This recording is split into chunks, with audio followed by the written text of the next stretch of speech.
This is Shane. Thanks for checking out the Sioux Scout project.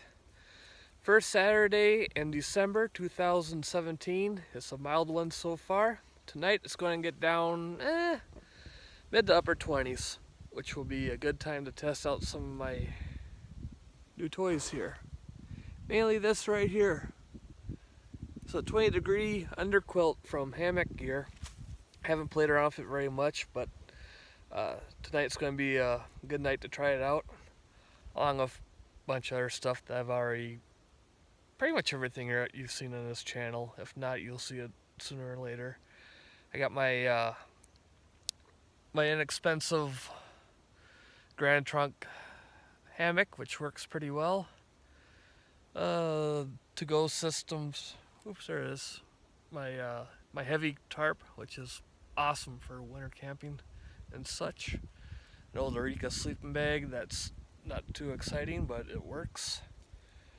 The Climate air mattress, compact, lightweight air mattress. Really liking it so far. And a sleeping bag liner, just a fleece sleeping bag liner. Like I said, tonight it's going to get down into the mid-20s probably. I'm thinking the 30-degree bag unzipped as a top quilt over sleeping bivvy with the fleece liner inside it, along with a couple layers of clothes. That should be more than warm, but focus this video. It's going to be on this guy. So, stick around. Alright, I got the hammock up and attached this underquilt for the first time. I didn't follow any instructions or anything, so I doubt I got it on there right, but so far this thing is pretty awesome. It's about 46 degrees outside right now. I'm wearing just jeans with no base layer underneath it, regular old blue jeans, a heavyweight thin synthetic long sleeve shirt underneath this hooded sweatshirt, and I've been laying here for 3 or 4 minutes now, and I am just toasty. This thing is really, you can really tell it's capturing my heat and wrapping it around me. This is going to be pretty cool, I think. Or, well, hopefully not cool. So I think if the lows are, it's only going to drop about another 20 degrees tonight. I think with this and that 30-degree bag on top of the sleeping bivvy and everything, I should be just plenty warm. So hopefully this will be a good test run. I'll sign off for now. I'll get my tarp and everything else set up, and then I'll probably just check in with you in the morning and tell you how it went, and then give you a good overview of this thing with better light and everything tomorrow.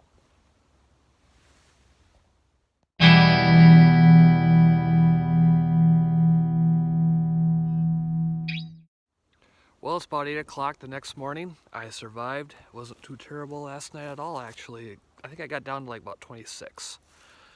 Show you here. Got a little frost on the to-go systems tarp, which worked pretty well. Well, I assume it worked pretty well. And as you can see, that sleeping pad didn't work out for me. Probably not the sleeping pad's fault. Well, I'll explain to you when I flip the camera around and show you the inside. So, as we go inside, you can see I had it drawn down pretty close to me. This underquilt worked fantastic. No cold butt syndrome at all. I did make one screw up and brought a pillow from the house in. I should have used something a little smaller because of course it doesn't fit too well. Now, originally I was going to use the sleeping bag as a top quilt, but since the sleeping bag only zips down about halfway, it just didn't work out quite the way I wanted. So what I ended up doing was just doubling up, putting the this to-go systems, or not to-go systems, this SOL sleeping bivvy, this super nice. Inside my 30-degree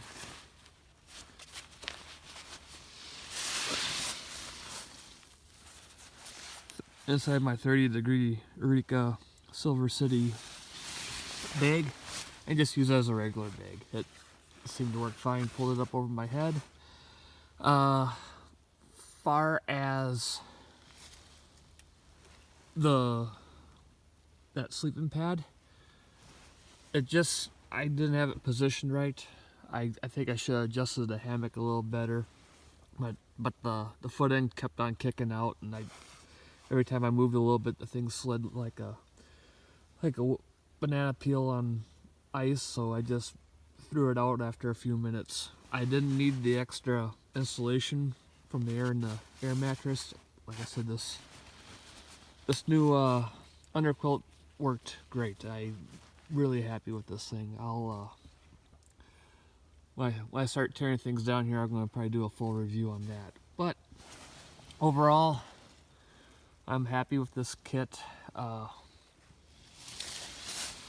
One thing for sure is I do feel I need to upgrade my hammock, but that's another discussion.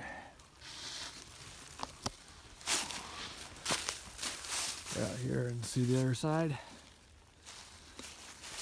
Far as clothing, I just had a base layer of thermals and a light thermals and wool socks and a buff, and I was plenty warm. It was a great night's sleep. Okay, so last night was kind of a trial run for quote-unquote cold weather camping with the hammock. I'm pretty new to this. I've only been doing a little bit this summer, minus some stuff I did when I was a little kid with the old Army-issued jungle hammock that my dad had.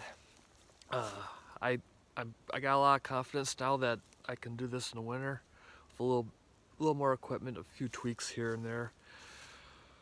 First impressions of that underquilt from Hammock Gear, I think it's great. It's well worth the money. I'm glad I saved up for it, and I'm glad it was recommended to me by Kentucky Lake Prepper, so I'll continue to take his word on stuff. That was good. The hammock itself, it's an entry-level hammock. It works great for what it is, especially for the price, but I am going to have to, I don't have to, but I am going to upgrade to a little higher end hammock that has a little more features, a little more comfort to them. The one thing I'm sure a lot of you are saying when I couldn't get that air mattress to stay in place is to get the double layer, so you can slide your sleeping pad in between the layers of the hammock and it'll hold it in place. So I got a few models on that I'm looking at. Try to keep it as lightweight as possible.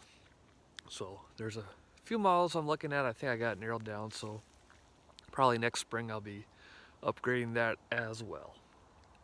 So that's it for now. I'm gonna start tearing down everything here, and once I get a little better lighting and it warms up a little bit, I'll probably do a thorough go over of that underquilt. So as always, thanks for watching, and I'll catch you in the next video.